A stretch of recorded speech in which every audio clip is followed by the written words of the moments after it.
Everyone, educate में आप सभी लोगों का स्वागत है। हम यहाँ पे एनसीईआरटी ज्योग्राफी क्लास 8 का लेसन फर्स्ट रिसोर्सेज के बारे में डिस्कस कर रहे थे। आज उसी चैप्टर का पार्ट 2 है और इसमें आज हम डिस्कस करेंगे टाइप्स ऑफ रिसोर्सेज। यानी देखो, पिछली जो वीडियो थी उसमें हमने डिस्कस कर लिया था कि जो रिसोर्सेज होते हैं, संसाधन होते हैं, वो कौन कौन से होते हैं। अब यहाँ पर हमारे पास है कि टाइप्स ऑफ रिसोर्सेज, यानी रिसोर्स क्या होता है और इसके क्या प्रकार होते हैं। ओके, टाइप्स ऑफ रिसोर्सेज का मतलब होता है कि जो संसाधन है उनके क्या क्या प्रकार हो सकते हैं। Okay, so resources are generally classify into natural, human made and human. Okay, so natural का मतलब होगा प्राकृतिक, ह्यूमन मेड का मतलब जो मनुष्य द्वारा बनाया गया, और थर्ड ह्यूमन जिसमें खुद एक रिसोर्स के रूप में होगा। ओके, सो एट फर्स्ट सबसे पहले हमारे पास टॉपिक है नेचुरल रिसोर्सेज। तो resources that are drawn from nature and used without much modification are called natural resources. ऐसे संसाधन जो हमें कहाँ से मिलते हैं, प्रकृति से मिलते हैं, और उनको हम कैसे ग्रहण करते हैं, बिना किसी मॉडिफिकेशन के क्या करते हैं, यूज करते हैं, तो उसे हम क्या कहेंगे, प्राकृतिक रिसोर्सेज। ठीक है, प्राकृतिक संसाधन। The air we breathe, the water in our river and lakes, the soil minerals are all natural resources. देखो, इसमें से एयर, जिसको हवा, यानी जिसको हम क्या करते हैं, सांस लेते हैं, सांस लेने में हम क्या करते हैं, ऑक्सीजन को लेते हैं। ओके, तो वो हमें कहाँ से मिलती है, नेचर, प्रकृति से मिलती है। वाटर जो पानी पीते हैं हम, रिवर से, लेक से। तो ये सारे के सारे एग्जाम्पल किस चीज़ के, नेचुरल रिसोर्सेज के हैं। Many of these resources are free gift of nature and can be used directly. In some cases tools and technology may be needed to use a natural resource in the best possible way. देखो, कभी कभी क्या करते हैं हम, वैसे तो जितने भी नेचुरल रिसोर्सेज है उनको हम क्या करते हैं, प्रकृति से डायरेक्ट ग्रहण करते हैं या फिर लेते हैं।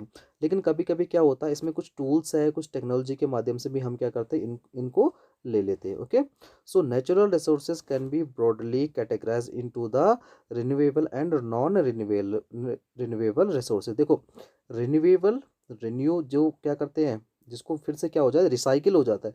और नॉन रिन्यूएबल, टू टाइप्स के क्या हो सकते हैं, नेचुरल रिसोर्सेज हो सकते हैं। कैसे, renewable resources are those which get renewed of replaced quickly. जो क्या होते हैं, जल्दी से क्या हो जाते हैं, रिन्यू हो जाते हैं या फिर रिसाइकिल हो जाते हैं। Okay, some of these are unlimited and are not affected by human activity such as solar and wind energy. ठीक है, जैसे सोलर है, सोलर एनर्जी है या फिर विंड एनर्जी है, तो वो अगर आप क्या करते हो, उसका उपयोग करते हो, तो फिर से क्या हो जाती है, रिसाइकिल हो जाती है। Okay, yet careless use of certain renewable resources like water, soil and forest can affect their stock। देखो, होगा कि अगर हम क्या करेंगे, जैसे हमारे पास क्या है, रिन्यूएबल रिसोर्सेज में वाटर, पानी है, सोयल है या फिर फॉरेस्ट है। अगर हम उसे क्या करेंगे, अच्छी तरह से यूज़ नहीं करेंगे या फिर उनको कैसा नहीं करेंगे, यूटिलाइज नहीं करेंगे, तो वो क्या होंगे, धीरे धीरे क्या हो जाएंगे, ख़त्म हो जाएंगे। Water seem to be an unlimited renewable resources but shortage and drying up of natural water source is a major problem in many part of the world today. Okay, इसमें देखो, अगर मैं बात करूँ रिन्यूएबल रिसोर्सेज की, तो एक water की हम एग्जांपल ले लेते हैं। पानी कैसा है, रिन्यूएबल रिसोर्सेज है। लेकिन अगर ये रिन्यूएबल रिसोर्स है तो इसकी शॉर्टेज क्यों होती है, तो due to the lack of knowledge. होता क्या है कि जैसे ह्यूमन बीइंग है, अगर ह्यूमन बीइंग ने क्या नहीं किया, वाटर का क्या नहीं किया, यूटिलाइजेशन नहीं किया या फिर उसको सही ढंग से यूज़ नहीं किया, तो हम क्या करते हैं, उसको वेस्ट कर देते हैं। और वेस्ट करने के साथ साथ क्या हो जाता है, बहुत सारे जो पानी होता है वो वेस्टेज चला जाता है, जिससे हमें क्या होती है, शॉर्टेज होती है। Okay, non renewable resources are those which have a limited stock. देखो, नॉन रिन्यूएबल रिसोर्सेज कौन होंगे, जिसके क्या होंगे, लिमिटेड स्टॉक होंगे।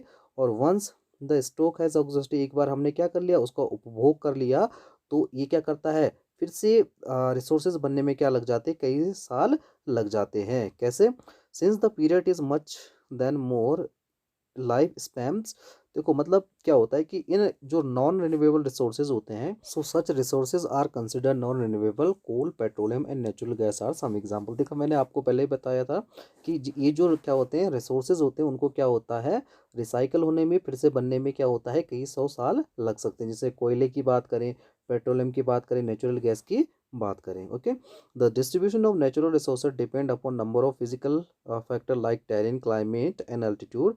The distribution of resources in unequal because these factor differ to the much over the earth. Okay, तो जो ये जो रिन्यूएबल क्या होते हैं रिसोर्सेज होते हैं, इनका क्या होता है अलग अलग जगहों में क्या होती है, अलग अलग टाइप से मात्रा होती है, कहीं पर कुछ पाया जाता है, कहीं पर कुछ पाया जाता है। इसका जो मेन फैक्टर होता है वो क्या होता है, टेरेन, क्लाइमेट और एल्टीट्यूड, मतलब वहाँ की जो क्या होगी, जिस प्रकार की क्या होगा वेदर होगा, जिस प्रकार का क्लाइमेट होगा, उसी प्रकार की वहाँ पर वेजिटेशन होगी, या फिर उसी प्रकार के वहाँ पर क्या पाए जाएंगे, रिसोर्सेज पाए जाएंगे। Okay, so next topic we have here human made resources, यानी मनुष्य के द्वारा जो क्या होता है बनाया जाता है। ओके, देखो, sometimes natural substance become resources only when their original form has been changed. Iron ore was not a resource until people learned to extract iron from it। देखो, होता क्या है कि कभी कभी जो नेचुरल सब्सटेंस है वो रिसोर्सेज के रूप में क्या होता है, ओरिजिनल फॉर्म में तो रहता है, लेकिन हम उसको क्या करना पड़ता है, चेंज करना पड़ता है। जैसे आयरन ओर को क्या बनाया जाता है, आयरन ओर को जब तक हम क्या नहीं कर पाते, एक्सट्रैक्ट नहीं कर पाते, तब तक हम उसे यूज़ नहीं कर पाते। People use natural resources to make buildings, bridge, road, machines and vehicles where which are known as human made resources। okay, so technology is also a human made resources। तो मतलब क्या होता है कि प्रकृति के द्वारा जो हमें दिया जाता है और हम उसमें क्या करते हैं, मॉडिफिकेशन करते हैं, अपनी नीड्स के अनुसार उसे क्या कर लेते हैं, चेंज कर लेते हैं, तो वो सब क्या कहलाता है, ह्यूमन मेड रिसोर्सेज कहलाता है। Okay, so people like us use natural resources make human made resources said Mona nodding in understanding yes Raju said. तो बच्चे आपस में बात कर रहे थे कि हाँ क्या होता है, नेचुरल रिसोर्सेज क्या होता है और ह्यूमन मेड रिसोर्सेज क्या होता है। ओके, अब नेक्स्ट हमारे पास है कि ह्यूमन रिसोर्सेज क्या है। Okay, so people can make the best of nature to create more resources when they have the knowledge, skill and the, देखो जो ह्यूमन रिसोर्स है, ह्यूमन रिसोर्स क्या होता है कि नेचर को अगर ह्यूमन कैसा है, ह्यूमन यानी ह्यूमन बीइंग के पास नॉलेज है, स्किल है, या फिर उसके क्या है बहुत सारे आइडियाज़ हैं, तो वो नेचर से भी क्या कर, नेचर को क्या बनाता है, और ज़्यादा रिसोर्स बना सकता है, मतलब और ज़्यादा संसाधन क्या कर सकता है, बना सकता है। कैसे देखते हैं, technology to do so, that is why human being are a special resources. इसीलिए क्या है, जो ह्यूमन बीइंग है सबसे इंपॉर्टेंट भी है और सबसे स्पेशल रिसोर्सेज भी है। पीपल आर ह्यूमन रिसोर्सेज, जो मनुष्य हैं वो क्या ह्यूमन रिसोर्सेज हैं। Education and health help in making people available resources, improving the quality of the people skills so that they are able to create more resources is known as human resource development। होता क्या, देखो अगर मनुष्य कैसा है, educated है, मनुष्य अगर कैसा है, मतलब वो कैसा है, स्किलफुल है, तो वो क्या कर सकता है, नए नए रिसोर्सेज को क्या कर सकता है, जन्म दे सकता है, या फिर नेचर से क्या है जो रिसोर्स बना है उनको क्या कर सकता है, ह्यूमन मेड रिसोर्सेज में कन्वर्ट करके क्या कर सकता है, और भी अच्छे अच्छे रिसोर्सेज बना सकता है। ओके, सो इसीलिए ये क्या कहलाता है, ह्यूमन रिसोर्स डेवलपमेंट। मनुष्य को और भी क्या बनाना, स्किलफुल बनाना, काबिल बनाना, ये क्या कहलाता है, human resource development. Okay, so next topic we have here conserving resources. So ये जो कंजर्विंग रिसोर्सेज है इसको हम क्या करेंगे, नेक्स्ट वीडियो में डिस्कस करेंगे। ओके, अगर आपको ये वीडियो अच्छी लगी है तो लाइक कीजिए, चैनल को सब्सक्राइब कर दीजिए, और जो बेल आइकन है उसे भी प्रेस कर दीजिए, ताकि आपको ऐसे ही वीडियो की नोटिफिकेशन और अपडेट आपको मिलती रहे। Okay, thanks and take care.